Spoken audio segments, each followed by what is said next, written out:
They were so successful in 1960 and 61 with their race car, they were alienating all their customers. They won every race, 16 races in a row for a year and a half. And my dad said it was bad for business. You know, he couldn't go into a restaurant without somebody trying to pick a fight with him.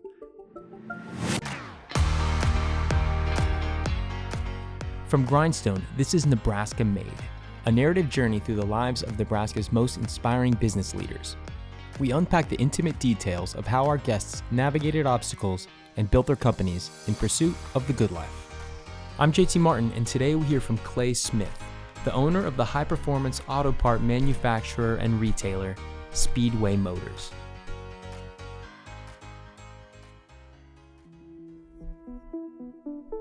Today, we're joined by Clay Smith, the son of Nebraska's auto racing legend, Bill Smith, nicknamed Speedy. You see, post-World War II Nebraska had a thriving auto racing scene. Lincoln alone had 3 racetracks, and it attracted some pretty big names. Well, Bill Smith fell in love with the sport at an early age, and in the 60s, he turned his passion into a business that continues to benefit Nebraska's economy to this day. Well, Speedy Bill, my dad, was born here in Lincoln, Nebraska, and he really developed a love for cars and racing early on. His dad took him to an early midget race here in Lincoln as a teenager, and he was hooked.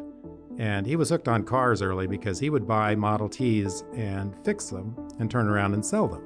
And he did that all the way through college. He actually sold cars to pay his way, help pay his way through Nebraska Wesleyan. Yeah, so he was kind of an entrepreneur from an early day. The fact that he's flipping cars in high school, that doesn't seem like the normal high school thing to do. Well, and it even predates that. We have a picture in my office of my dad.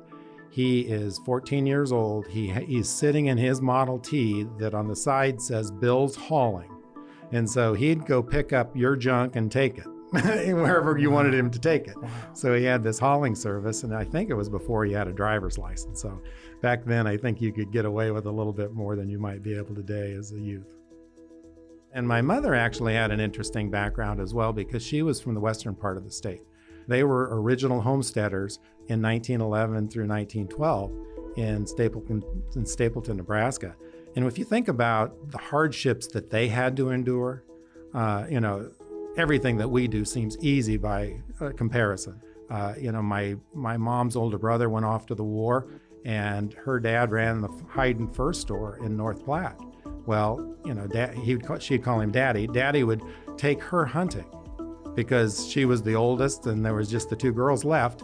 And so my mom was faster with a knife than anybody I'd ever seen because she could fillet a fish. And, as a mother of 4 boys, she was perfect because there wasn't anything that she hadn't already killed and skinned, by the time she was probably 12. Wow. Yeah. So just a real appreciation for everything that they have, and just a really hard upbringing makes me appreciate starting a podcast. Seems a lot easier than homesteading. Yeah, it is a lot easier than homesteading. My mom was a true people person. She wanted to know who you were. She wanted to know your background, and she just loved to be with people. And that really benefited them as they actually got involved in the organizations nationally, because she was well recognized. She was called Mrs. Speedway. And even in the early 2000s, she was recognized by the Good Guys event as the Woman of the Year, because people recognized what a tour de force she was in the business. So there'd be no Speedy without Joyce. There would be no Speedy, and there'd be no Speedway without Joyce. Speedy and Joyce developed a great bond, and Speedy's racing career started to take off. Speedy raced motorcycles as a teenager, but his passion was in building race cars and not necessarily racing them. He had this brilliant way of thinking about cars and how to make them faster within the rules of the sport. His racing career started at county half-mile tracks, racing what they called modified and roaring roadsters. He drag raced, he raced stock cars. They actually even took a car to NASCAR in 1956 and hired the racer Tiny Lund, who would later go on to find fame and fortune for himself after winning the Daytona 500 in 1963. And eventually, Bill found his niche in building sprint cars. And that's really where my dad hit the national stage, because in sprint car racing, they actually won the national championship with Doug Wolfgang in Knoxville, Iowa. And then they also won the Holman Classic. And so that this was the first televised sprint car race on ABC. And so they ended up winning that race. And later on in 2000, Open Wheel magazine did an article about that race, and they said that actually was the race that changed the world. That was the headline of the article, that it was so impactful that it pivoted racing sprint cars away from IMCA and USAC into this world of outlaws, where they raced coast to coast and they take on the local hot shots at their track. And that's really what started the world of outlaws, and he was there at the beginning of all that. Wow. And with the emergence of television, more people can kind of get exposed to this, get exposed to him. It sounds like that was a really pivotal moment. It was. You know, he was a great marketer, but he was also probably the best observer that I've ever known of human nature. You know, he liked to understand why people did what they did, and then he tried to market against those desires. One of the things he realized when he ran for a board seat on the USAC board, they only picked one out of the category, the sprint car category that he was racing in. And he laughed. He said, well, nobody remembered me. You know, I didn't have a scar on my face. I wasn't missing a leg. I mean, I wasn't very memorable. And so he actually started wearing this black hat. And that black hat made him memorable. And that became his iconic look from all those years. You couldn't walk through an airport with my dad because people would come up and want to talk to him. They knew who he was, not because they knew what he looked like. They recognized that black hat. And I was always proud that my dad was so approachable. Because a lot of times when you see somebody that you might consider a celebrity, in our industry he was, you may not go up to them and feel confident or kinship that you might talk to them. You know, you just point them and say, hey, there's Speedy Bill. Well, people would come up and talk to him because they were longtime customers. They'd either known him in some way along the line because we were involved in the racing industry early and also the street riding industry so early. So Speedy makes a name for himself on and off the track with his signature wide-brimmed black hat worn slightly to the side. He commissioned a hatter in El Paso, Texas, who sold him his first hat for $75, and thus a brand was born. And while Speedy was gaining notoriety on the track, he was also building his speed shop for hot rod parts called Speedway Motors. His shop was forward-thinking and innovative. For example, they started building fiberglass bodies long before anybody else had even thought of the idea. And it all started from humble beginnings on O Street in Lincoln, Nebraska. So in 1952, when he graduated from Wesleyan, that was also the year that he married Joyce. When they graduated from Wesleyan, he started his operation at 2232 O Street. And it was a big building. It was 400 square feet. So it's a little bit bigger than the office that we're in right now. So it's minuscule.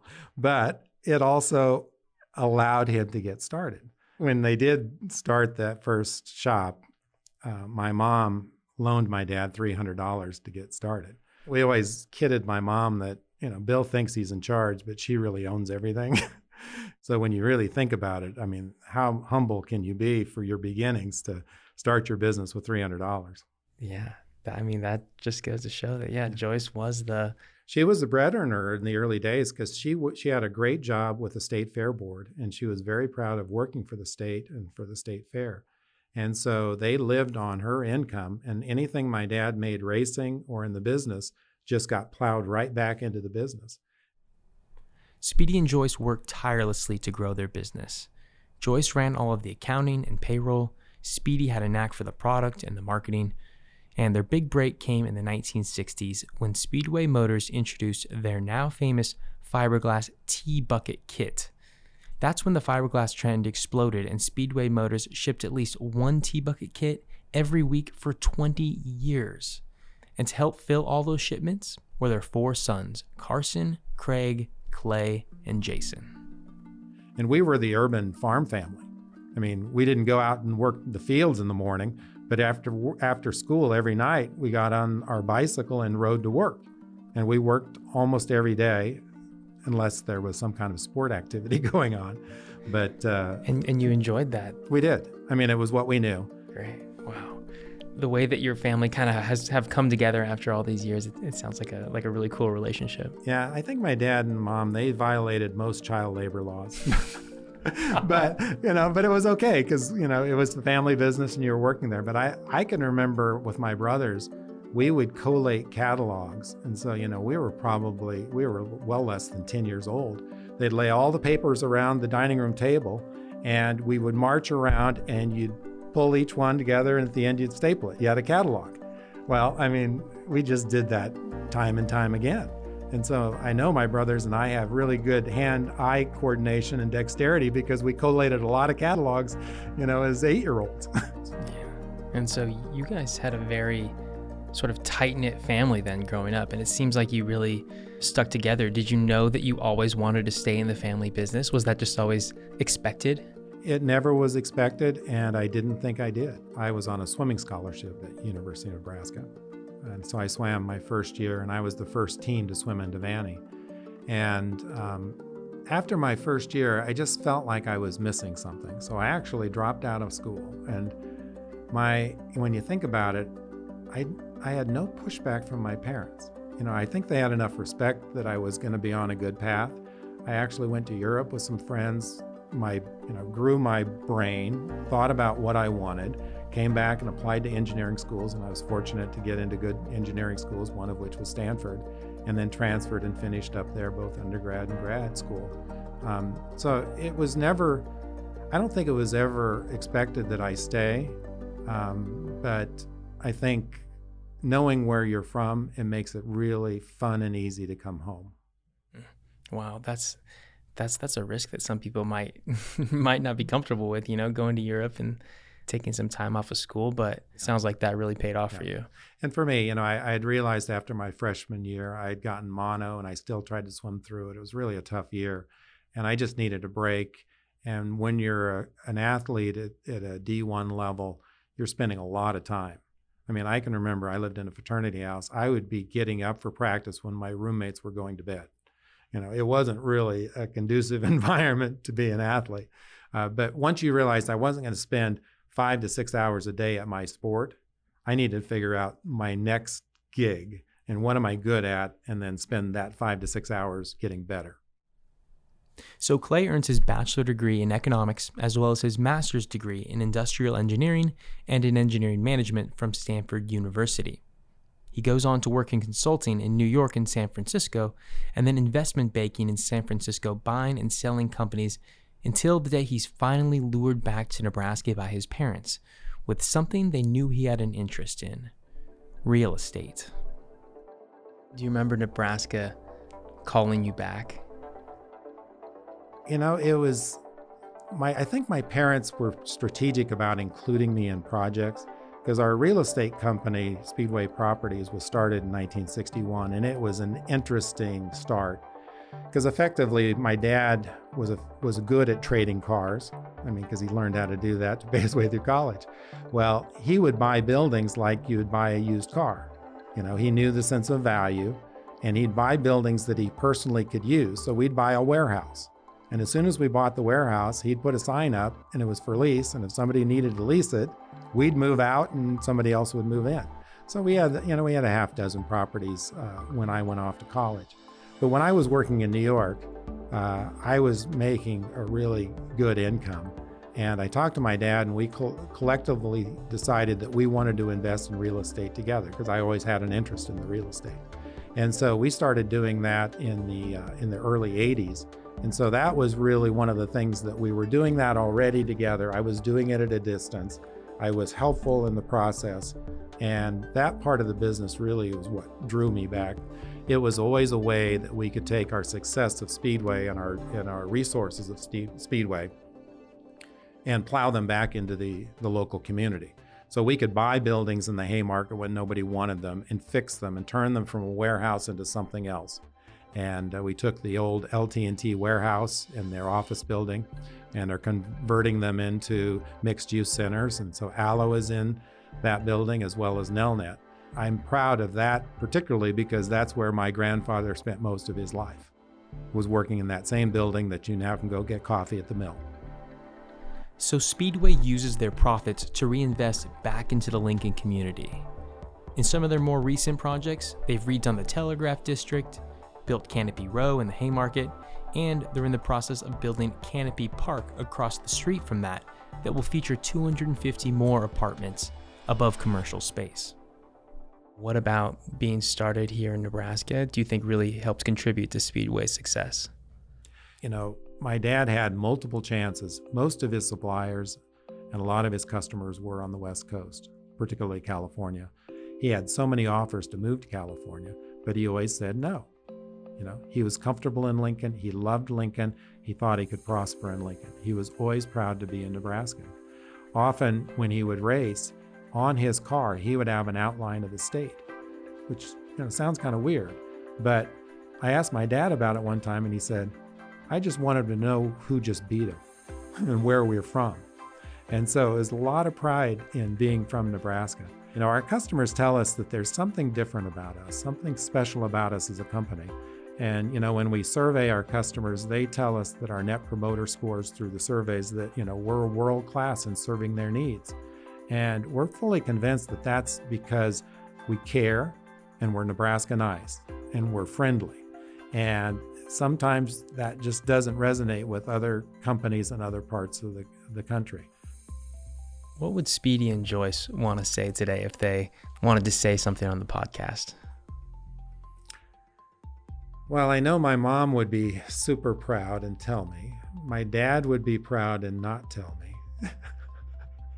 I think that they would be proud of how we've stuck to the business, how we've prospered with the business, how, the team that we've created together has continued to succeed.